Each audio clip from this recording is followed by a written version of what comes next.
So you shared your journey from battling addiction, facing a near-death overdose, and making the courageous decision to retire and leaving tons of money on the table, from what I understand, about $30 million. Yeah. So I'm curious for where you're at now. What is the single most important lesson you've learned about finding peace and fulfillment to be able to get to that? It's quite a journey. It's only led me to the work that I thought sobriety did. I was like, oh yeah, man, like I'm good. Life's good. Circumstances are good. But it was like, that was just like the tip of the iceberg. It's like the picture with the iceberg where like the whole thing is like underwater. Mm-hmm. Now I'm like, oh, there's so much more. One of my favorite quotes ever from Jim Carrey, he says, I wish everyone in the world could achieve fame, money, success, just to realize it doesn't fucking matter. Welcome to Second Self, the podcast where we explore what happens after the big chapter ends. Whether it's selling a company, leaving the spotlight, or walking away from a former identity, this show dives into the reinvention that follows success and the messy, beautiful process of becoming who you really are.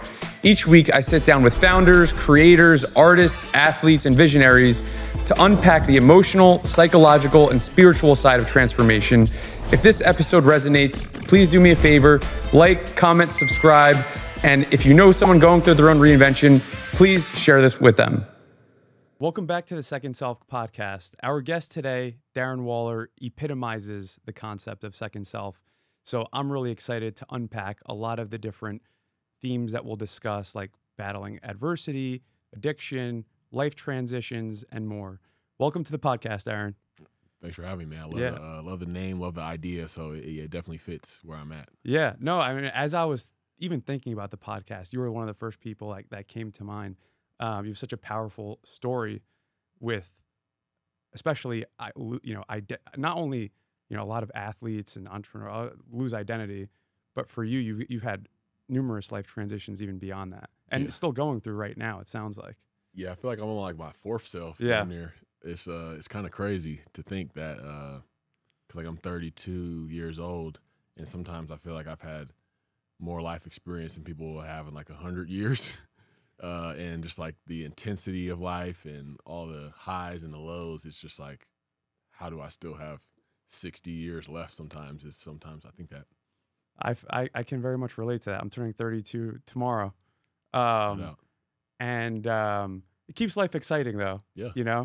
Going through so much growth and whatnot. But so you shared your journey from battling addiction, facing a near-death overdose, and making the courageous decision to retire and leaving tons of money on the table, from what I understand, about $30 million. Yeah. And that takes a ton of work and alignment on yourself to be able to let go of that and even money and realize that doesn't matter. Focusing on myself matters more. So I'm curious for where you're at now. What is the single most important lesson you've learned about finding peace and fulfillment to be able to get to that? Well, I mean, I think I'm still in the process of finding it, and I feel like it's always a balance of like that peace and fulfillment, because some days I'll be like, what, am I crazy for making some of the decisions that I've made? But I know that's me having always been finding my value in like performance and kind of being like a perfectionist to help me get there in my performance so I can feel validated. And so this being this way in life and walking away and being like no to like so much money and like constant validation being in the NFL, it's like to walk away from that is going to be uncomfortable to my body, to my mind, to my nervous system. Like it's a complete shock to it. So a lot of days I have a lot of peace and my life is slowing down, but slowing down is so different than my life has been the first 32 years. It's been go, go, go, be fixated on what people are thinking of me so I can always be on top of things and always be, kind of impressive and, not showing any holes or any ways people can kind of pick at me, I guess. I don't know. But yeah, it's quite a journey. It's only led me to the work that I thought sobriety did. I was like, oh yeah, man, like I'm good. Life's good.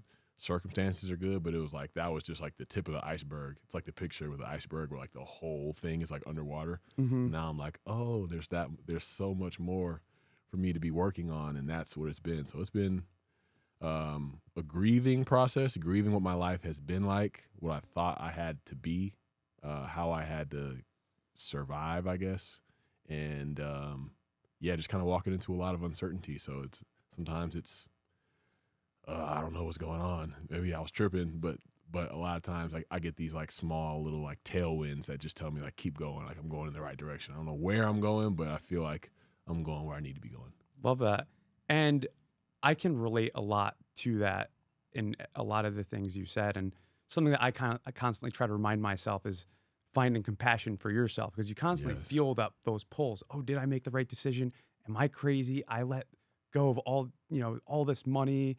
And when you get off the treadmill, you're not getting those hits of validation, like you said, and all that. And it's just constantly reminding yourself, we're not perfect. But we were talking right before we started filming about how we met. We met through our friend who you guys had met through AA. And it sounds like, a lot of what you're going through, you're putting in a ton of work, like you mentioned, the iceberg, not just on, addiction you've battled with substance, but like we were talking about, you're in AA and support groups for, you mentioned SLA and many other things. So I think that one thing that I'm really impressed is how much work you put in to prioritize not being able to go through the same patterns. How have those support groups been for your kind of journey and staying? Yeah, it's expanded a lot. It's been, started with, my sobriety journey started almost 8 years ago now. And it started with the 12-step programs that are more focused on like drinking and drugs. And then it's like you kind of realize, looking back now, I'm able to see like, okay, I stopped doing drugs and alcohol and never relapsed on those things, but I had other addictive behaviors, whether it's like I said, to external validation, through sex, through romance, things like that. It's just like those became my new addictions, and those are like more culturally accepted ones, because it's like, you're a man and you like get to where I was at in my career. It's almost like it's, I don't want to say incentivized, but it's like it's encouraged amongst the groups that you're in. Totally. Like, well, you're just living your life. Like, this is just what comes with it. Like if you're not doing that, what's wrong with you? Right. So it's like, so it's that. So it's a weird, And it's like, that validation of, when I was a kid, man, it was just like a lot of that validation wasn't there. I felt like I was trying to find ways to get it. And I got it through football success. And so I look at that time in my life and I was like, I had addictions in those times. It just wasn't what the ideal picture of addiction looks like. Overdosing, going to rehab. Like, my life was looking good. I was making money. I was a voice for people, but I still have these addictive patterns. And I'm able to see that now through like how this last year has gone, how things have slowed down. And it's like, all right, like I don't have football to run to. I don't have, get to hide behind how much money's coming into the bank, or, who I'm in a relationship with. It's like, all right, let's look at this thing for what it really is, and peel back more layers. And it's led me to like these new programs and like new focuses. And it's led me to like, I've gone to retreats for like childhood emotional traumas. And which ones was that? It's this place called the Meadows in Arizona. Okay. They have a survivors one. It's a childhood emotional trauma retreat. A therapist of mine recommended me to go. Everything she's recommended to me has been on point, so I'm just following directions. So I've gone to retreats like that, and it's like led me to like a lot of inner child work. I do like EMDR. I have two therapists. I have like a talk therapist and like one that's like EMDR focused.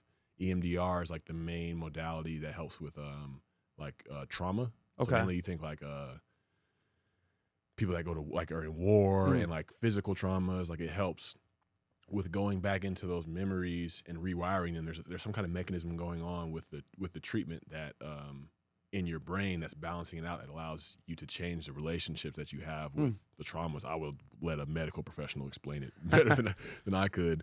But doing things like that and going back and changing my relationships to the memories that I have in the past that have helped me form these negative belief systems of I have to perform to be okay. To undo the programming that you've had. Yeah, because there's so much messed up programming. Yeah. But the messed up programming was what helped me perform a lot. Exactly, yeah. When you're perfectionistic, and there's like the big thing you said was compassion. When I can't have compassion for myself when it's like I'm jumping down my own throat for every little thing that's off, because any little thing that's off, the validation I'm getting could be out of the window. So it's looking at all these things, and there's so much work, and it's like, you look at guys. I feel like this is why guys stay in the league so long, is because they're afraid to like look at things like this, and it's like there's no avoiding it, because you know you feel like you stay in football. There's a lot of validation. It's comfortable. You know what to expect, but you step into this. It's scary. It's vulnerable. You got to throw your ego is dying. Like my ego is dying, like a major death. But it's like it's what I need.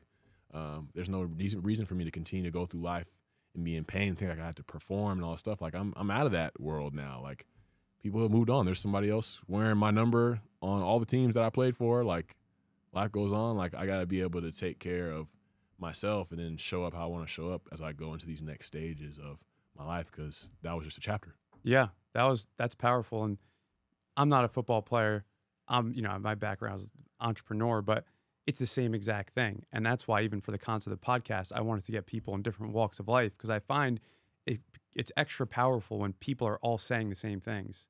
So you can see those patterns. And, as an entrepreneur, my sport is, business, and there's still that validation and status and all that. And same thing. It's like, once you have enough, why are you still sacrificing everything to keep going? A lot of the time it's ego, and, people, even a lot of friends, they don't have time with their wife, their kids. They miss all their relationships just for chasing more. And it's like, why? Yeah. What do you, for me, it's like, what are you hiding from? But you touched on a really interesting thing. One of my favorite quotes ever from Jim Carrey is, he says, "I wish everyone in the world could achieve fame, money, success, just to realize it doesn't fucking matter." Yeah, buddy. And everything that you just said reminded me of that. So I would love, when you hear that, how do you kind of think of that? How does it make you feel? It's so true, man. It's so true. Because, you look at my life and my circumstances, it was just like, there's a time where I signed for more money than anybody that's ever played my position. Married to a very high-profile person that a lot of people would probably want to be with.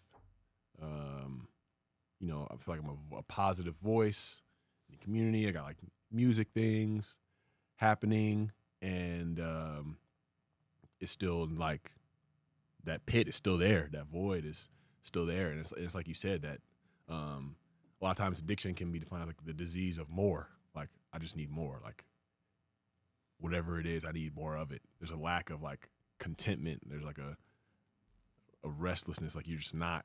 Like life there's got to be something more to it. And the only way you can see that is to have checked all those boxes. And I feel like there's so many people that spend their life trying to get those boxes checked that have no idea that they've been chasing it. I'm looking to see, like, I feel like I've been chasing something that's like, oh, this is it. But I'm only in year 32. So there's like a lot more ways for me to rearrange and change the way that I want to approach life and what success is to me and what my values are. But a lot of people just are chasing that rabbit, man, like chasing money their whole life, or trying to put like just hoarding money. And then it's like, okay, like what do we do now? But yeah, that quote hits so far home, because I've ran into that realization like a couple different times, like getting into the league and being just addicted to drugs. And it's like, I'm just completely numb to life.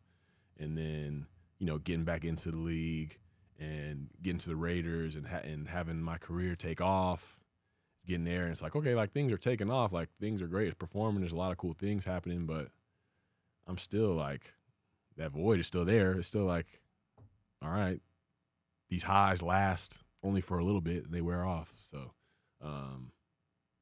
yeah, I don't know, man, but I definitely relate. A lot of things that we chase are just like temporary things that feel good for a small amount of time, and then we come back to base level.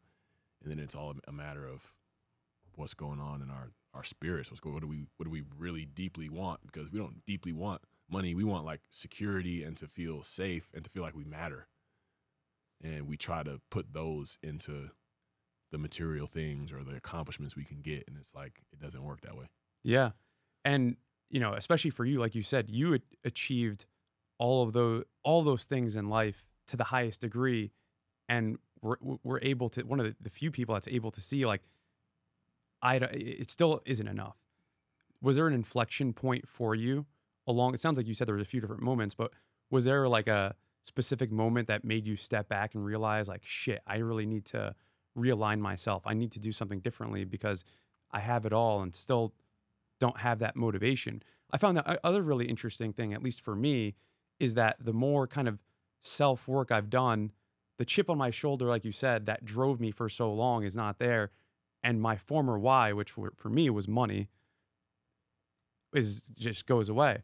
So it's like, I'm not chasing money. And I, even still to this day, I'm like, is there something wrong with me? Maybe I should start doing that. Should be opportunistic. Everyone else is. So, because there's not many people that can truly realize that the patterns that got you there won't get you to the next phase. So what are kind of like, I would love to hear from you. Like, what was the inflection point where you were able to kind of see that, at least maybe more recently?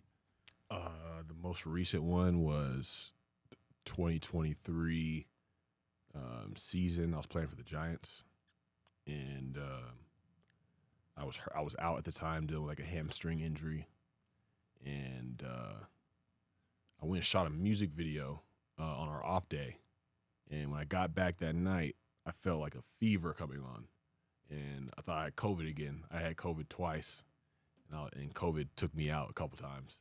So I thought I was just gonna have to like hunker down and just like sweat my bed out, but then I started like shaking and like losing consciousness in my condo.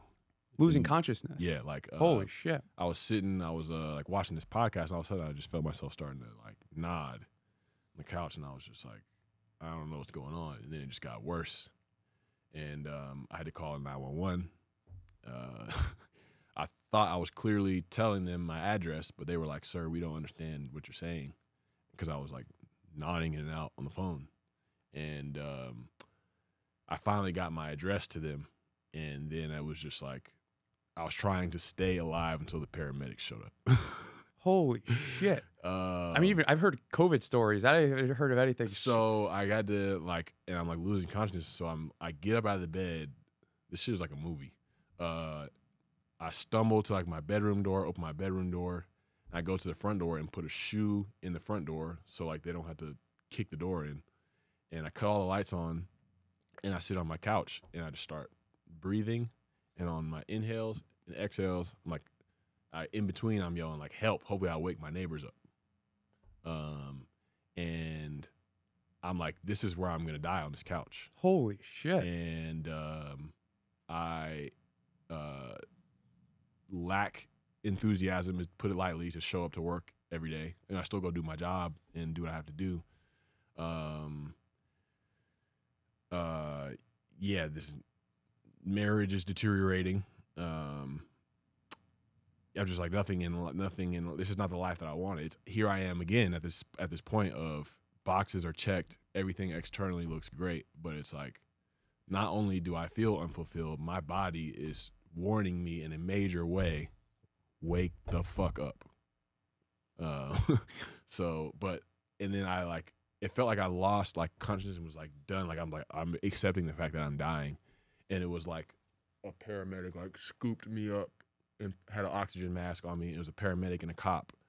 And they wheeled me out, and I was in the hospital for like 72 hours, completely drained. Like somebody had to like pick my dick up and put it in a jug for me to pee. Holy shit. Yeah, like it was bad. So what was actually wrong? I had a viral infection in my lungs. Wow. Like randomly. I don't know where or how, but I was like, and I'm just sitting in this hospital like, what am I doing with my life? Like, and you took that as a sign of like, I'm not doing anything that really ultimately brings me joy. I'm doing things that I feel like I should be doing. And it's like a lot needs to change, and a lot did change after that. And I'm grateful that it has, because I feel like on spiritual levels, like I feel like a lot more at ease, a lot more calm. Like there is no more like my body's not in pain anymore. There is no like more wake the fuck ups from my body, or like I don't feel like I'm doing things that I'm like, I have to do these things because of what culture says or what people would think. Like, I'm in this point in my life where I'm like, all right, I've made some pretty decisions that have people looking at me like, what are you doing? But like a lot of time I've always said, like I've done things and everybody else thought my life was amazing, but I didn't. And now it's like, how ironic that people look at my life and is like, the fuck is this guy doing? But I'm like over here just like cheesing and like hanging out in my backyard, and like my friendships are better than they are. Wow. And I feel like I'm healing in a lot of ways, and these addictive patterns and behaviors are just getting slowly chipped away at. And I just feel like I have more confidence, a lot more confidence than I ever had at any point in my life, whether money was coming in, whether it was stats from football. Like I just feel like a lot more proud and respectful of myself, like when I look in the mirror now. And I don't even really have a lot going on right now. It's amazing. And I think a big reason why I think a lot of people, you know, especially the average person, might listen to some of the stuff we're saying and be like, what the fuck is wrong with these guys? Like, what are they talking about, right? They don't know the language. And I think it's just most people haven't done the work, right? They're like on autopilot. They're asleep. So I give you just a ton of respect for being able to go through that experience and realize, wow, I need to make change, and actually doing it.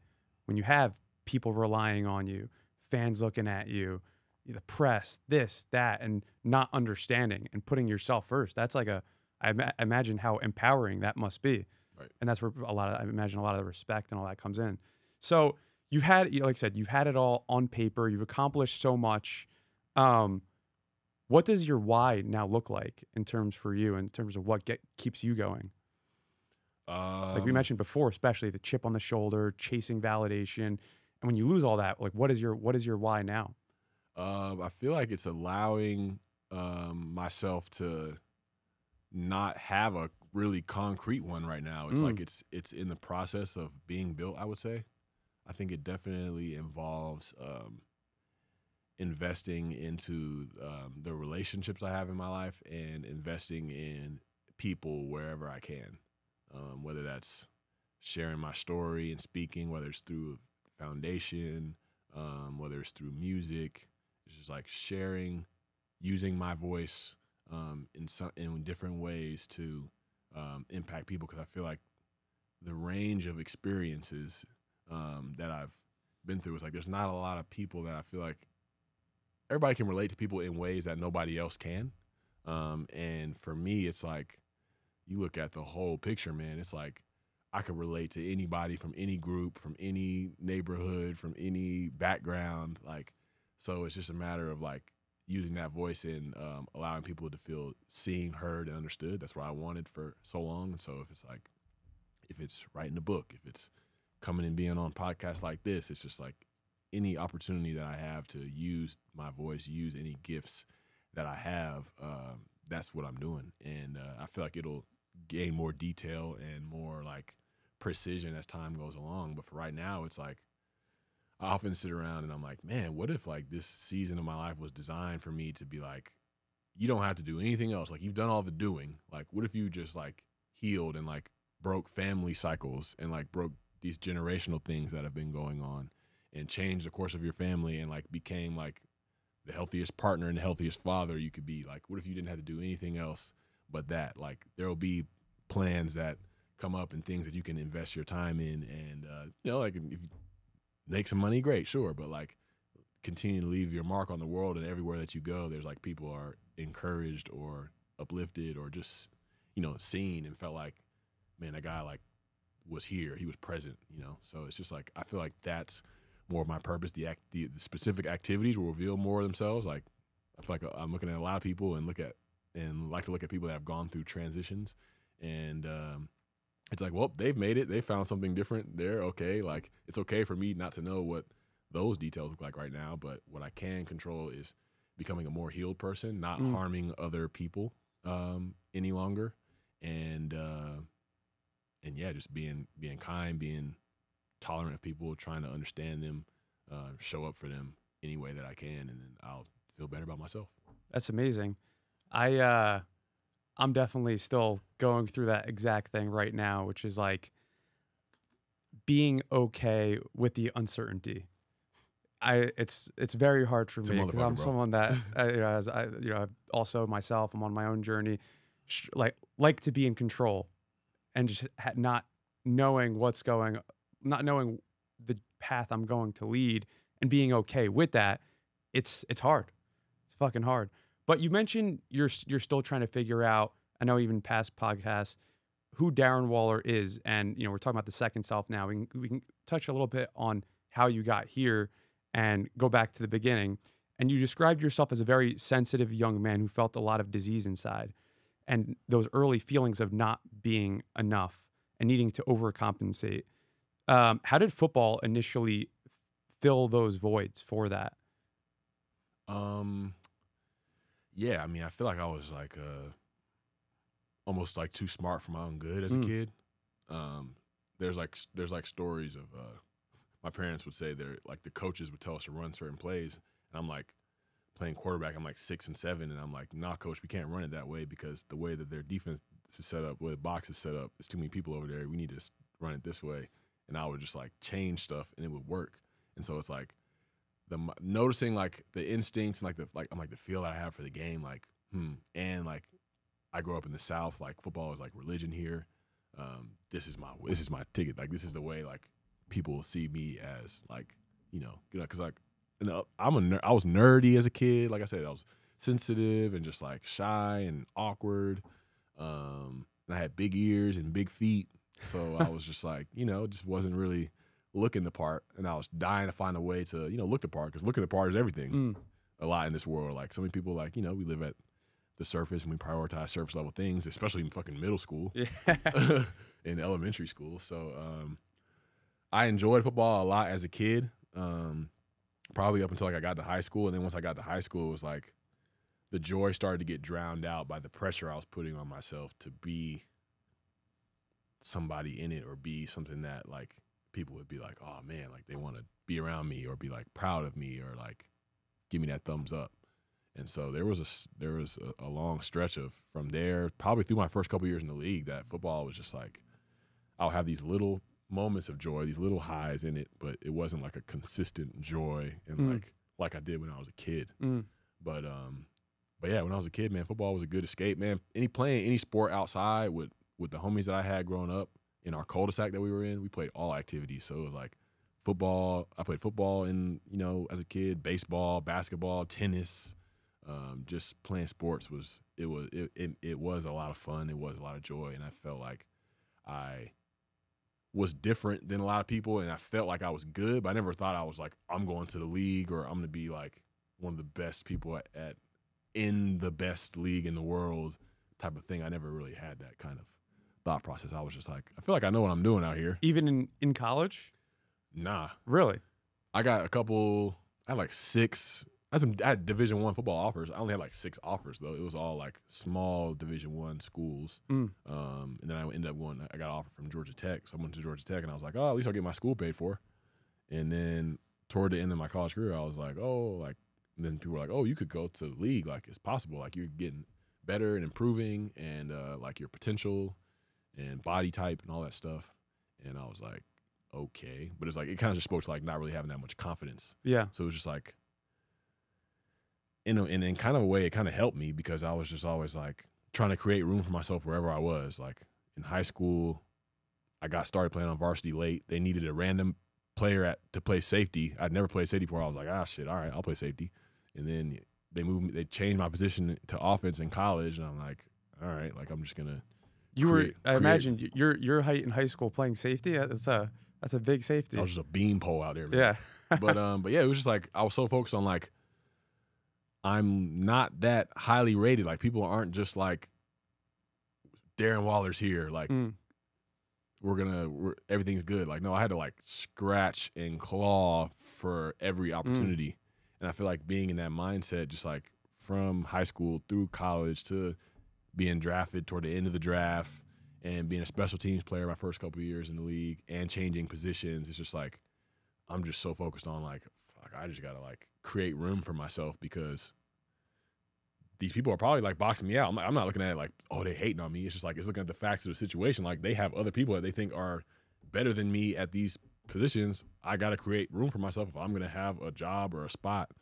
And so it's just like staying in that mindset kind of helped me navigate all the highs and the lows and gave me a different appreciation once I started starting and making plays and all that. I was like, oh, I was a special teams guy. I was the dude that was third or fourth string receiver in college the first couple years. Like, you know what I'm saying? Like I had a different appreciation for it once you get to the top. You mentioned you've done a lot of work on your inner child and whatnot, and you mentioned like how much appreciation and joy you had for the game at a young age. What do you think that version of you would say now to realize, seeing how much you've accomplished, not even seeing it was on the radar, and still being able to step away when you're, still in, still I'm sure could perform if you wanted to. Right. What do you think that kind of version of you would say to that version of you now? I would just say, man, you just got the formula backwards, young man. Like, you think like you have to perform to be okay, not knowing that, you're going to get to a point in your life and be like, you think that something is wrong with you, but you are really just such a unique individual. Like, to be so sensitive, to be so intelligent, but also be so athletic. And, in being athletic and playing football, you know when to be aggressive, but also know when to be like soft and kind to people. Like, there's not many people in the world that are like that. You are an extremely unique individual. Like, all you have to do is hold yourself up to the standard that you believe in and impress yourself, and everything else is going to take care of itself. Like, when I came back into the league after like getting sober and coming back in, it wasn't like I was coming in like, all right, man, I got to show these GMs, I got to show these coaches, it was like, no, I'm actually like starting to believe in myself and what I'm bringing to the table. And through the work that I'm putting in, I'm showing like whenever an opportunity comes, like I'm going to take advantage of it. And if I do what I know that I'm capable of doing and continue to hold myself to that standard, I don't have to worry about pleasing the GM or the coaches. It's going to take care of itself because I already hold myself to that level of standard as it is. That's just like the person that I am. I'm not going to do anything and try not to be excellent at it. I'm going to try to bring a spirit of excellence to every drill, every competitive environment. Like, that's just what I'm going to do. And let pleasing people take care of itself. Like, that's what I'm realizing now. It's like, I don't got to prioritize that. If I prioritize doing something of a high quality and being authentic in that, people are going to naturally gravitate towards it, and they're going to appreciate it, and they're going to value it. So that's what I learned. That's what I tell him. I'd be like, hey, bro, you don't got to worry about that. You're going to run yourself ragged trying to please all these people who, at the end of the day, they're not sure of themselves. They're kind of anxious too. Like, they're all dealing with the same thing. So, man, just be yourself, bro. People are drawn to that, and you're going to create space and rooms that you never thought you would even walk into. That's beautifully said. One of the core principles of I think one of the books, The 4 Rules to Life or whatever. Have you read that book before? I don't think so, no. With one of the something like that, but it's doing your absolute best in everything you do. You're talking about 4 agreements. 4 agreements. Banger. Yeah, that's Banger. one of the agreements. Life changer. Yeah. And it's a value or virtue that is actually hard. It's hard to do, but if you embody that, it makes such an impact, not just on you, on other people as well, in your relationship with them. So no, that's pretty powerful. So you mentioned in the past, I've listened to some of your podcasts and whatnot, you started doing drugs at a young age, at 15, something around that. Were you aware that you were using that to cope and what it was doing to numb what was going on inside of you at that time? Or maybe at what point did you realize like the numbing it was doing? It's a good question, because I want to say I knew that it was taking away the things I didn't want to feel. I knew that. It was kind of like a double-edged sword, It was like, I know that the groups that I wanted to be accepted by were doing these drugs, and were like, if you drank or so those other guys on the team, or there's a couple of homies that I had. They were in their parents' medicine cabinet, and I was over at their house one night, and they was like, "Yo, like, we found these, like, they make you feel good." So there's initially a sense of like be a belonging, like part of the guys, sort of thing. Yeah, and it wasn't even pressure. They were just like, "Yo, these, like, we found these, and it's like, yo, these make you feel good." And I was like, describing how I was at the time, I just didn't really feel good. I didn't feel good. I would love to feel good. Like, fuck it, yeah. And first time I took it, I was like, yes, this is it right here. And because it's like that normal anxiety, just overthinking, over ruminating, pressure that I feel is just like gone, man. Just like I feel so much more at ease. Like I feel like the breeze going through me in my body. And so I'm like, yeah, I'm gonna keep doing this shit. And then it's like, ran to the homies that be smoking weed, hit the blunt. Yeah, I like this. Let's hit the blunt every day before school. Like I picked a homie up in his neighborhood, and he's like, you take me to school, we can smoke one before school. We did it damn near every day. And then, started drinking after that, Bud Light, and I think Sky Vodka was like my entry level to the game. But yeah, it was just like, these make me feel good. I didn't really process it as deep as it was to like, I'm trying to avoid certain emotions, certain feelings, and avoid myself from having to feel the pain of those. I didn't really put that all together. I was just like, man, this is what I like doing. And then, yeah, I guess I didn't really know, to answer your question, because it was like I started seeing consequences. Like I've been arrested 3 times. I got arrested my junior year of high school. I got arrested my sophomore year of college. For drugs or? And my rookie year in the league. Every 3 one of those times, not one time was there a thought of maybe I should stop doing drugs and drinking. It was no. Even in the league, the thought not never once. Wow. And I'm getting drug tested in college. I'm getting drug tested in the league, and I'm like, never once was it like I'm gonna stop. Even with the implications of being able to lose your job. Not once. Wow. Let me take you through. My junior year of high school, I got kicked off my basketball team. I said, fuck y'all. Like, y'all want to kick me off the team? Bet. I'm not coming back my senior year. I got suspended one game my junior year in high school for my arrest my sophomore year and failing the drug test. I got suspended 2 games my senior year in college for another drug test. Came into the league in the drug program. I don't know how I didn't get suspended my first year. They were just, because I could take you through the whole drug program, but that'll take a while. But they're so lenient before they start suspending you in the league. Really? So you were positive and they just weren't. So the way it goes, it's like the first test you fail in the league, you get put in the drug program. Second test you fail, you get fined 1 game, but you still play. Third test you fail, you get fined 2 games, but you still play. Next test you fail, fourth one is 4 games fine, but you still play. The 5th test you fail, you start getting suspended games. Wow. Suspended 1 game. 6, 2 games. 7, 4 games. Jeez. And so I got suspended 4 games my second year in the league. And then my third year I was banned for a year. So it's just like all these consequences are happening, but I was never like, I need to stop giving up drugs and alcohol. It was just like, I'm going to find ways to still do it because I need to do it. That's the addict speaking. And so did you have a sense of or the sense of identity of like, I'm a football player, I want to make money and have success? It sounds like that might have not, the addict was more important than that. Of course, yeah. Yeah. You put that over anything. Put it over everything. Yeah, it automatically takes priority without you even needing to set it there. And then once you hit that moment of rock bottom where you were suspended for a year, almost died, almost overdosed, did you then find football as the identity? Did that replace the addiction on the kind of totem pole, or how did you see that? Nah. No. People, I'll never forget this one dude I did an interview with.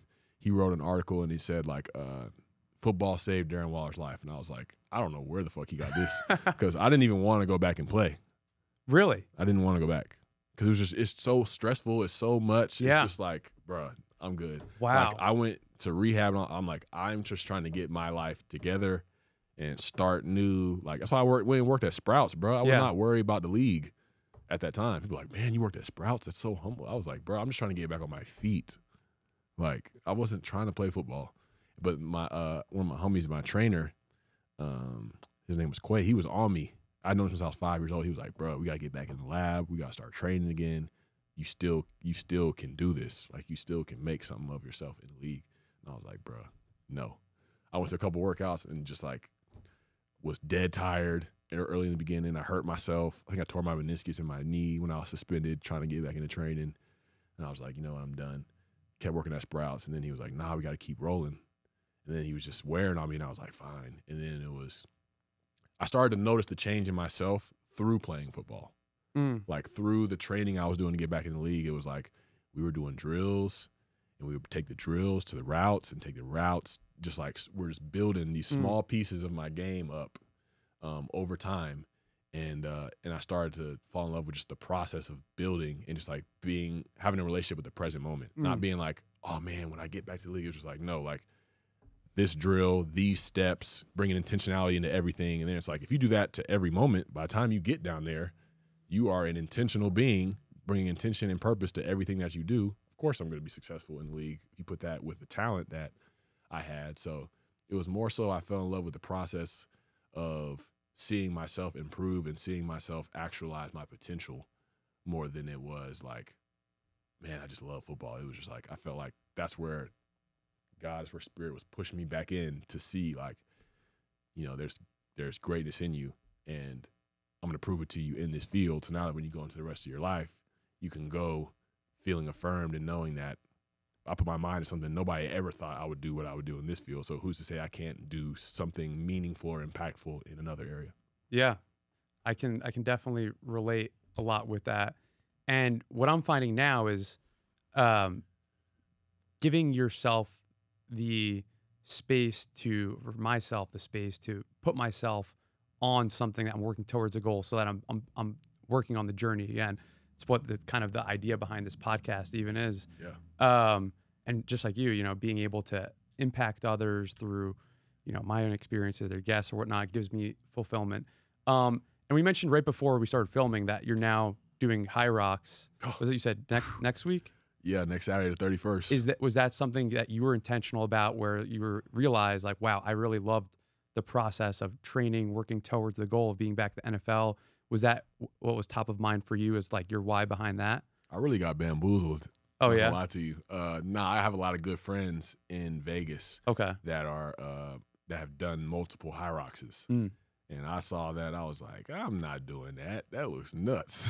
So training for that harder than training for the NFL? Different. Okay. Both hard. Both really hard. Just it requires a different type of training. Like I was telling you, I'm so used to the football training. It's like power, speed, sprints, like and then rest, then rest. Whereas High Rocks is just like there's not an ounce of rest. It's just like your heart rate maxed the whole time, just like constant cardio and constant movement. So it's just different in that capacity. So I've had to adjust to that. I saw my friends do the High Rocks in Vegas, and I was like, oh, cool. It just looks like a dope environment, very encouraging, like people pushing themselves. It'd be cool to have a challenge to work towards. And then it's like I'm working through this program. I'm like, bro, I might be one and done. But it'll be a cool challenge to go through. And it's like helping me build a relationship with distance running. And I feel like I'll do like start doing more like 10Ks and like just like running longer distance. Never like a half marathon or a marathon or anything like that. But it's just helping me shift more into a different type of training that I feel like is honestly better for me as an addict, because I'm an addict. Like I want instant gratification. That HIIT training, like that shit plays right into. It's better for me to go on a run with no music and a long run and just like be with myself or like grind through these long things. So that's what I like about what this High Rocks is bringing to the table. But it's tough, man. What are other things you're kind of doing today in your life to give you fulfillment or just enjoyment, where, you know, football and that took so much time and energy was doing in the past? Making music, man. I started making music the same week I got drafted in 2015, and there's so many times where I'll be like, man, I think I actually like have much more of a joy and love for making music than I do playing football. But I don't know if I could tell anybody. I feel like it'd be crazy. But it just felt natural, and it felt like aligned with, like, you know, it's in my family. Like I feel like I have a relationship with my great grandfather in that way without even having met him, but through the creative aspect and how much joy it brings me. It just feels like, man, I naturally gravitate towards this when I'm not doing what I feel like I should be doing. So it's like, of course, I'm going to devote more time to this. I definitely feel fulfilled in in what I'm creating there. And, you know, I'm excited to share that with the world. But I do a lot of speaking stuff as well, whether it's through recovery, to like high school football teams, on some college football teams. I got friends now that are like coaches, so it's like I come hang around their teams and you know, do some stuff with the league. So it's really just working on myself, creating music, spending time outside, and spending time with people in my life right now. And it's like, you know, it's a lot slower, it's a lot different. I feel like, man, like I'm so used to having a job and a schedule and a grind and money, and like feeling like I'm working towards something. I am working towards something, but it just looks different and feels different sometimes, because I'm used to being in that rat race. And I see people in that rat race, and I'm like, damn, like, what am I doing? I'm just over here sitting around on the sideline. I can feel that. But yeah, those are probably the things that I'm doing most, and I'm content right now. I feel like this is just a season. You know, there's spring, summer, and winter and fall. It's like winter has value for the spring to come around, and like when flowers bloom and everything, you need that process of winter. And I feel like I'm in like a winter season right now of just like shedding a lot of things, and preparing for wherever I'm supposed to grow in and bloom in next. So just trying to trust that. That's awesome. Something really interesting. I was actually thinking about this on the way here, and modern, like you said, modern society looks at, call it athletes, or especially football players, as warriors, right? It's like you're doing that where you're not supposed, maybe strange to be vulnerable because not many people are doing it. It's different. And making music is, you know, creative expression, which is the exact opposite of being a warrior. But the thing I was thinking about, which was different, is to me, like who epitomizes being a warrior the most were samurais. And they obviously were warriors, but they were part of that where they were poets, they were artists, and that was a demonstration of their inner self. And that's the same world, but like that was the standard then. And now in modern society, it's like, oh, that's weird. So I find it just like so interesting as like the world changes and evolves, especially with like, you know, social media, how it's just like labeling someone who's doing something different is bad. I just find it really interesting. So how was it like it for you started making music? You said your first year in the league. How did you get over the hurdle of being able to feel comfortable releasing it to people and not feeling like you were being judged and you know, stuff like that? Well, the first 2 years I didn't really tell anybody I was doing it. I was just were you recording it yet? I was on my own recording myself on really? the cheapest stuff you could imagine possible. The first song I recorded was into GarageBand, and I had the Apple wired headphones, and I was rapping into the mic. So it was like starting from there. Okay. And then working up, and then a couple years in, some guys from back home that are like some of my good friends, they found out I was making music, and so they started giving me some beats, and I started actually making songs. And I put out a project in 2017 called Better Call Wall, and from there I was like, this is just what I'm doing. I'm just dropping. Like I love doing it. And the next project I dropped was in 2019, and you know, now it's like there's a lot of athletes that make music now. In 2019, there was none of that. Yeah. None of that. So I'm like, I'm sitting on this project. I'm on the Raiders now. It's my first year starting. I'm doing well. I'm doing great. I'm like, I think I'm going to put this album out. And I feel like a lot of people would be like, what the fuck? He's dropping music? Like, he should be playing football type of. But I was like, I don't know. Something in me back then was just like, I'm just going to drop it. Like, it's not affecting how I'm performing. I always make sure that I'm handling all that stuff before I go and do music in scheduled free time that I know is not taken away from me being prepared. So I'm just going to drop it. And they would play my music in the stadiums, and they were putting it on like in interviews and like the top 100 stuff and like spinning my music. And I was just like, great. And I'm like, I'm going to keep it going then. Like, and I just drop an album probably like every 2 years or so, and then did like the Madden projects. But it was like, I never saw myself like, I'm going to be an artist one day. Never. It's kind of like same thing with football. I was like, I never saw myself being in the league. I was never like, I'm going to be an artist. I love music. I appreciate music. I love detail that's put into music. And, but I never thought I was going to be an artist. One day I was just like, I was really just bored in Baltimore. And I was like, I said I might start writing. Let me see what happens. And now continuing on this journey. So that's awesome. And I've listened to your songs, and it sounds like a lot of it, you know, is literally how I interpret it as like, you know, expression of what's going on inside of you right now. That's exactly what, right? It's like very, you know, emotional music. Yeah. How does that feel for you making these, I mean, especially the one after the divorce, like that was a really vulnerable song you're releasing to the world. Yeah. Was it scary for you to release that and for people to comment and, you know, like not always the most positive things about it? Right. How does that feel for you? Like, do you just block it all out? So I got a light phone Okay. right around that time. So I don't even really be on social media. I've had people run my social media for probably like a year or so. Really? You haven't been on Instagram in a year? It was like any of that noise that existed in that world. And for people who don't know what a light phone is. Did I bring it in here? Oh yeah. This is the new one. Light phone 3. I don't know if anybody can see that, but it's it just has calling and texting for real. But at that time it was like that noise existed. It didn't exist though until somebody like showed it to me.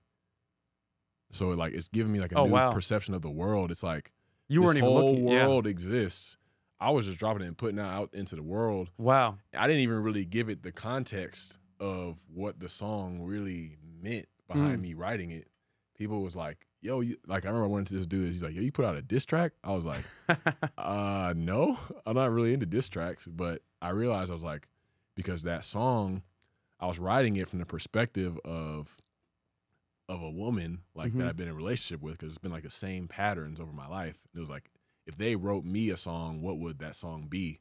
And in the video, I'm them experiencing the pain that I've inflicted to them, but I didn't explain the context. So people were just like, this motherfucker is tripping.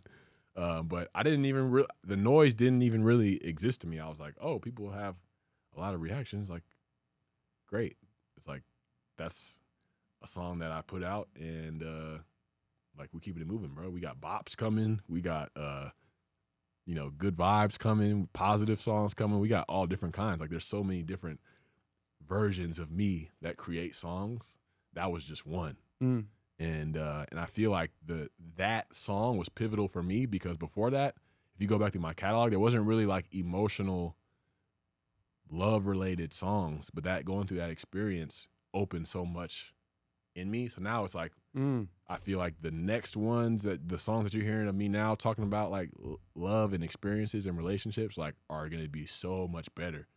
And you're going to be able to see the growth in them, because that song cracked that door open for me. It's like you put it out into the world and people are like, the fuck? But I'm like, I don't know. I'm kind of willing to, and I said my music going to be authentic, and that's what I was doing. What I think you're in a really cool position too. I did another podcast yesterday with a friend who's a DJ, an entrepreneur, and, you know, mixture between both. And he said something interesting, was that music is art and it's tainted because there's money involved. But what's cool, I imagine, for you is that, you know, from what I gather is that the corruption or the money isn't part of the equation at all. Yeah. It's just creative expression, and the end result probably isn't the, you know, how you're defining what success is. Yeah, I had to remind myself of that constantly, because like I said, I was always in football. I'm always like, I got to create room for myself. I got to let people know. I got to be the best. Rise up the ranks. Whereas like my videographer that I've worked with before, he was like, bro, I don't think you understand. Like, people would die to be in the position that you're in, like where money is not the issue, and you're not trying to play that game, and you can create whatever you want, bro. Like, you are winning. I have to remind myself of that, because I'm like, I need my streams up. I need people tapped in. I need people knowing what I'm know what I'm doing, and like my shit gotta go viral. It's like the thing that goes on in my head. Yeah. When really the reality of the situation is, I'm free of that situation. I don't have to play that game musically, because there's some people that's like, I think I want that. It's almost like my football situation. People would think they would want my life. I think I want some artist's life, but if I look deep in, zoom in, and look at their day-to-day and what they experience, I might not actually want their life. Because they're stuck. Yeah. It's what he was saying. He's like, some of his friends are the biggest pop artists in the world. They're stuck because they can't have the creative expression. Right. They're stuck with the story the world knows about them. Right. You go do this cookie cutter ass song. Yeah, exactly. And then, you know, when you now have the identity of who this person is, which isn't yourself, and the money and status, and it's hard to escape that. So it's cool that you're in a position now where you're doing what you love and can make music for you, it sounds like. Yeah, and it's for other people, bro. And other people. Yeah. It's like the shit that I'm putting out is like, it's real emotion, it's real experience. I'm not ever trying to portray myself in my music in a way that's not relatable. Like there's gonna be some songs where it's like a top play, like I'm gonna talk my shit, but it's not gonna be in no crazy way. Like it's gonna be like, you're gonna see the little hints of like me trying to battle to stay humble because I got that competitive side in me. It's like we're gonna drop some bangers, but the songs I love the most are the ones that are like deep. And I know when people hear them, they cannot, something in them is suppressing or resisting if they're not finding a way to be like, damn, that's real. Like, damn, he's really saying some shit. Like, so that's the way I'm trying to go about it. Because there's so many voices like in hip hop and rap that are, you know, dudes that are talented, but it's like the way that they're using their platform, I don't think they understand the impact that they're having on people, like their mindsets, Totally, how they're viewing life, what their values are. You have an opportunity to reshape that for people. And that's what I feel like I take into my music. Even if it's just, if my shit get 3,000 plays on it, bro, like the 3,000 plays that people listen to, they're going to feel something or relate to something. That's why I try to bring it to music. That's amazing. How was it like for you, especially, you know, we talk about a lot of different topics in the locker room, especially as you're evolving and doing all this inner self work and practicing vulnerability, creating music as an artist. Was there like guys in the locker room like, what the fuck is going on with Darren? Like, we can't relate at all, you know? I don't think so, because I feel like I was always trying to be conscious of, you know, I don't ever want to be preachy. There's a tradition in the 12-step programs that says, our public relations policy is attraction rather than promotion. So I'm not going up to somebody and being like, my life is better because I meditate. Trying to fix other people. You need to meditate and pray too, brother. Yeah. Like I'm not living like that. That's kind of how, like, if you ever listen to like Max Crosby share his story, he was like, yeah, I was around, because his rookie year was my first year starting with the Raiders, and that's when my career took off. He was like, I was just watching him. He was sober and hardest worker in the weight room, hardest worker in practice field, always knew his assignments, showed up, was present, taking care of his body, taking care of these things. The life that I was living was attractive to him in some way. And so it's like, I just try to be myself and meet people where they are. And it's not up to me. I'm not the higher power in their life. I don't tell people how they should have their experience. They're going to have their experience. If they see something attractive in my lifestyle and want to gravitate towards that or know more about it, I'm there to help or get that off. But I don't ever want to be like the super sober, super recovery, super mental health guy. Nah, I'm a regular dude. I still like struggle. I still like hip hop. I still am, you know, trying not to talk to every girl that I see. Like, I'm a regular dude, bro. Yeah. Like, so it's like, I think a lot of my teammates picked up on that. And I would always try to be like, whether it was D-line, offensive line, defensive backs, like always trying to like bump shoulders with those dudes and like be in a conversation with them and interact with them for a few minutes at a time. So, but yeah, sometimes I'll feel alone in my journey because I'm like, there's not a lot of people really doing this work, but it's like, I don't want to keep myself in my own little prison with that or assume that other people aren't doing work as well, because there's a lot of good dudes in our locker room that are trying to be good men, and you know, just honored to be able to share some time with them. Yeah, that's amazing. And you know, the name of the podcast is called Second Self, and you know, you've had a few now, and it sounds like you're just in the exploration phase right now. Totally. How do you and you mentioned before about how much value you put on intention. And what I find especially is like when I was living a life where I wasn't intentional, just floating through a world, it takes me to very empty places. How are you setting your life today as like, what are the intentions you're trying to work towards to maybe design a life that might be aligned? I think I'm realizing now, and where I I guess my spiritual journey is kind of expanding is when whatever's going on in my inner world in a way is going to be like projected into the outer world.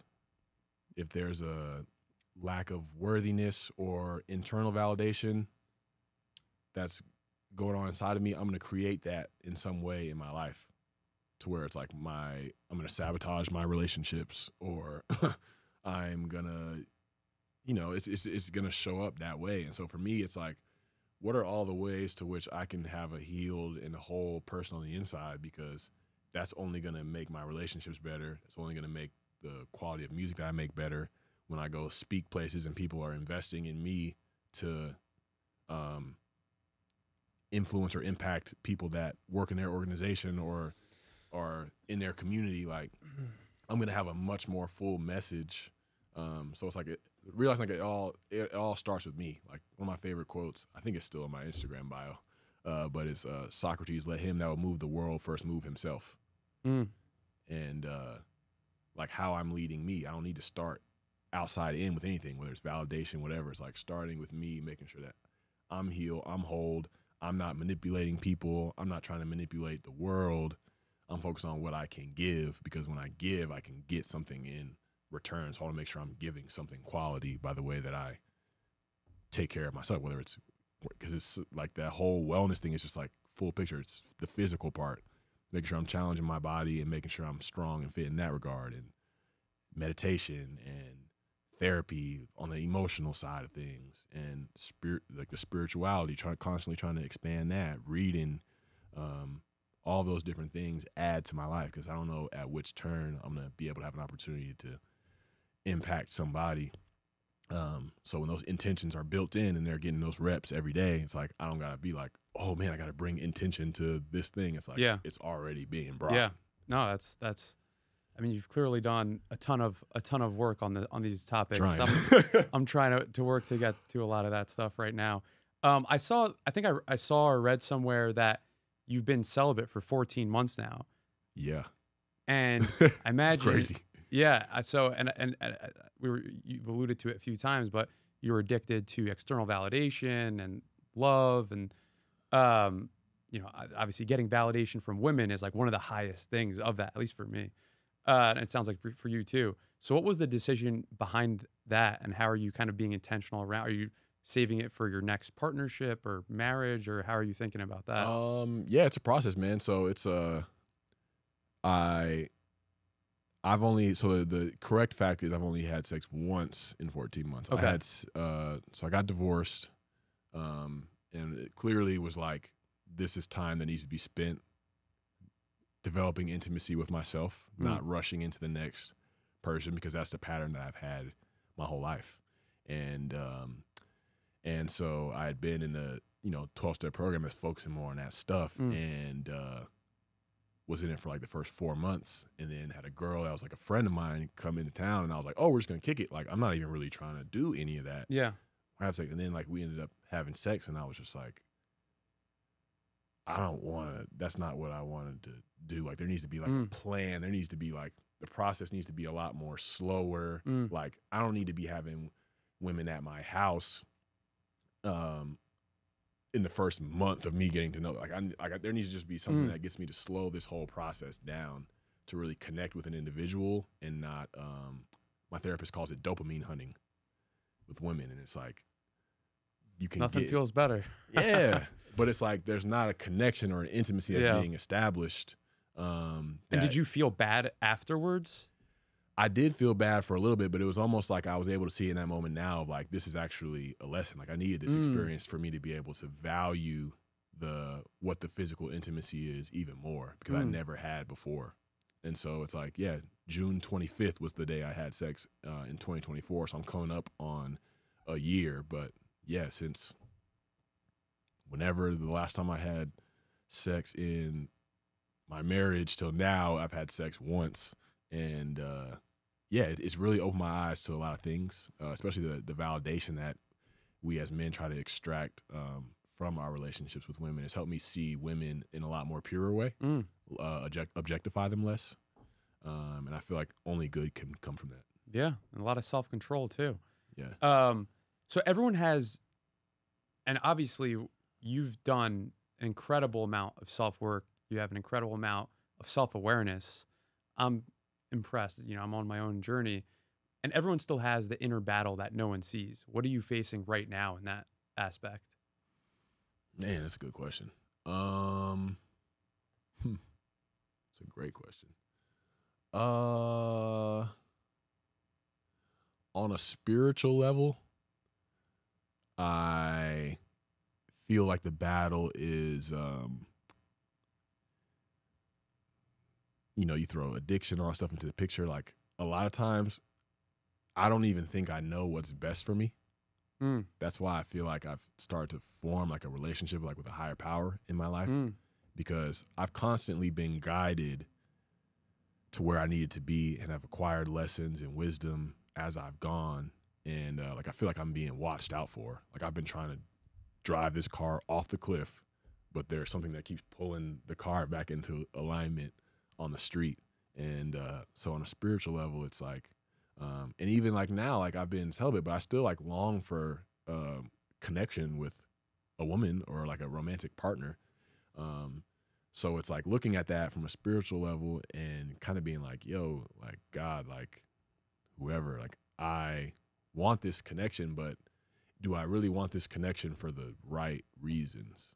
Is it because I've been alone for a long time and I'm like, all right, now I need, or is it like a deep desire to connect with somebody? So it's like a lot of looking at my intentions and my desires, and it's like, what is this for? Like, who is this for? That's a battle. Battling to stay still and trust in this exploration phase. Because, I've been so used to having an identity and a goal and a mission. And right now I'm in that exploration phase, and part of my brain feels like, oh man, I'm not used to this. Like, let's get out of this. So the battle is like, no, let's stay in this, because if you don't ever explore for yourself what life is look like, how you know your life is yours, it's not somebody else's blueprint or somebody else's formula. So it's just trying to stay in this. And I can take that into the women in relationship as well. Like maybe I don't have another relationship or connection for a year or two or whatever. Like staying in this phase and knowing that there's a lot of good that's happening, and I'll be a lot better in these different environments, in relationships, in whatever I do, purpose-wise, like because of this season. So the battle, just like staying in it, sitting with the discomfort that comes up in it, is the battle. Because surrendering. Yeah, because the main reason, like motivation behind addiction is like, I don't want to sit with this. I don't want to surrender this. I don't want to give this up. So it's like that rewiring is still taking place. I say that's the battle. And I find that, we all have even success, getting moving forward. We all have people in our lives that support us and impact us on really profound ways. Obviously you've been to the NFL, you're now in your spiritual journey. Is there someone that comes to mind for you that's really had a profound impact on your life? Oh man. Who is that? It's so many, bro. It's so many. Wow. So many people have taught me so many things. I don't think it can be one person.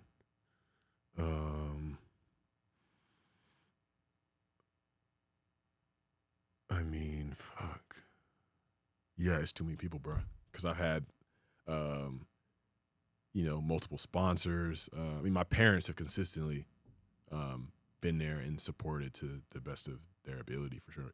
Everybody in my family, grandparents, my sister, but like my sponsors, bro.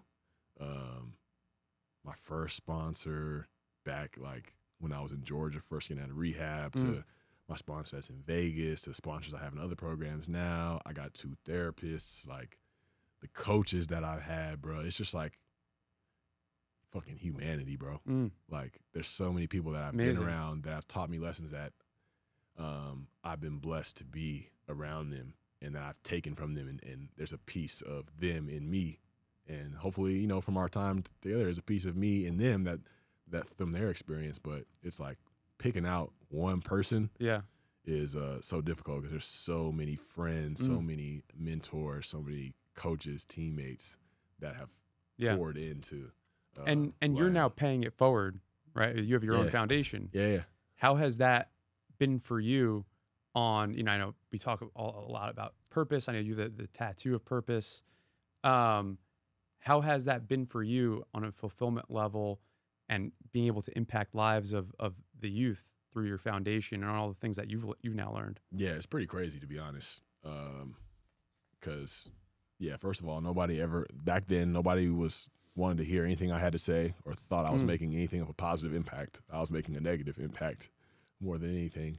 But now to be able to, the league gave me the gift to go to treatment without having to pay for it. And now having the opportunity through the community I have out here in Vegas, with helping with the foundation and donating to help these people that are struggling in their lives have an opportunity to go to treatment and go to detox and have aftercare and sober living. Like, I think it's close to like 90 people that we've sent through treatment. So wow.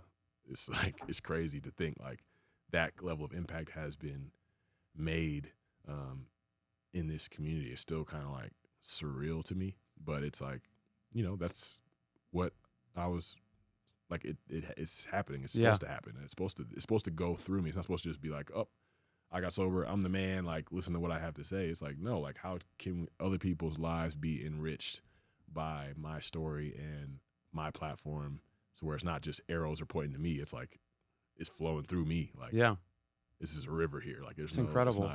It's flowing to everybody. And you even mentioned earlier, I think one of the earlier things you said on the podcast was you don't have a lot going on now. I mean, some people build a lifetime just trying to do that, being able to impact so many lives on that, so that's really awesome.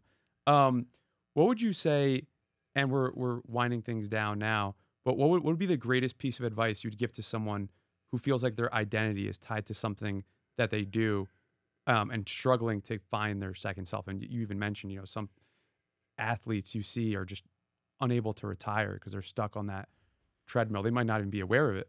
Right. What would kind of be a piece of advice you'd give based on your own journey? I would say firmly like holding on to an identity in anything outside of yourself.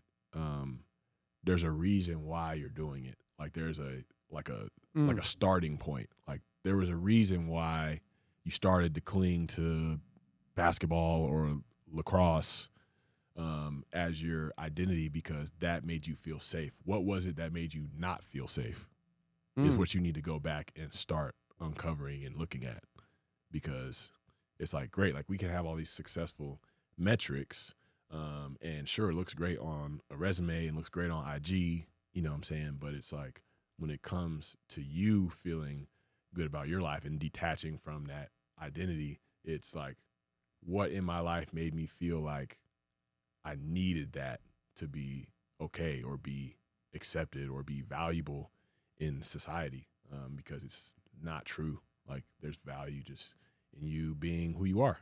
There's certain people that make you think. There's certain parts of the world that make you think like when you do those things, you're valuable. But it's not the case, man. There's always different environments and rooms and communities where you can be valuable, just off of being who you are. So I think it requires going back and looking at those early memories, those early processes. Like, was it your dad that you grew up with that was like trying to live his life through you? Like, and looking at those family dynamics and healing those relationships and setting boundaries there, whatever it is, it's like there's something earlier in your life that is tied to it. Everything is so interconnected, and we're so good at suppressing pain and anything that's not comfortable that we don't want to feel in our pursuits. So it's like, it's going back and how can we uncover those things that we suppress, because that leads to wanting to anytime you firmly grasp something, it's just like, bro, if I'm like, let's just look at a situation. If I'm Darren Waller, the football player, my life is over. If I'm Darren Waller, the football player, like, my life is over. But I'm not Darren Waller, the football player. Darren Waller, the football player was a great chapter and a great version of me, but it's not all who I am. So it's like that identity in sport, job, whatever, like, it's a version of you, and it's something to be valued and something to be maximizing your abilities and your potential in. But it's a chapter, it's a piece to the whole puzzle of who you are. It can't be that important. Yeah. And, you know, one of the first, even in society, one of the first questions people ask you in getting to know you, what do you do? What do you, it's my fucking worst. I hate that question. I also don't know ever how to answer it. And because a lot of people, that it's like, right, it's just like the getting to know you phase. It's so tied into what do you do? They're already getting sized up.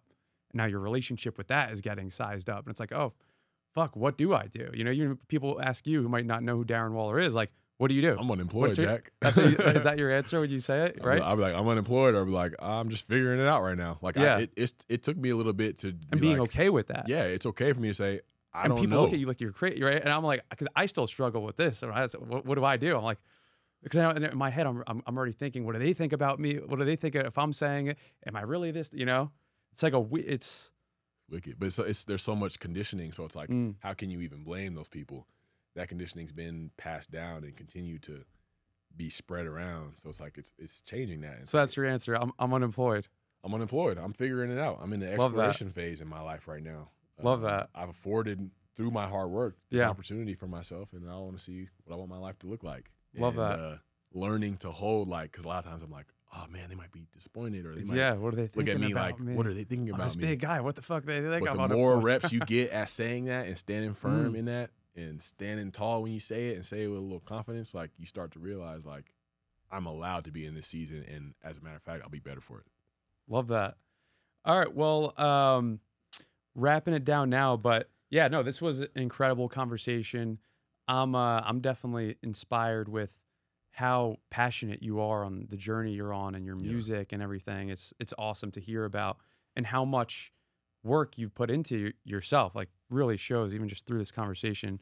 So I give you tons of respect through that. Appreciate it. Yeah. Any last words about anything, the foundation or anything else you want people to know? Yeah, man. Darren Waller Foundation. Any information that you want to know, darrenwaller.org has a lot of what we have going on. New music dropping. New music is constantly dropping. Next drop probably be like mid-June. I mean, we're getting rolling with that. I got a couple projects that are pretty much done. So just rolling those things out, sharing it with the world. You'll catch me speaking a few different places. You might see me in a random city, hanging out, exploring, enjoying my life. Say hello. I'd love to connect. But follow me on Instagram, TikTok, Rackwall. Might not see it on Instagram, no phone.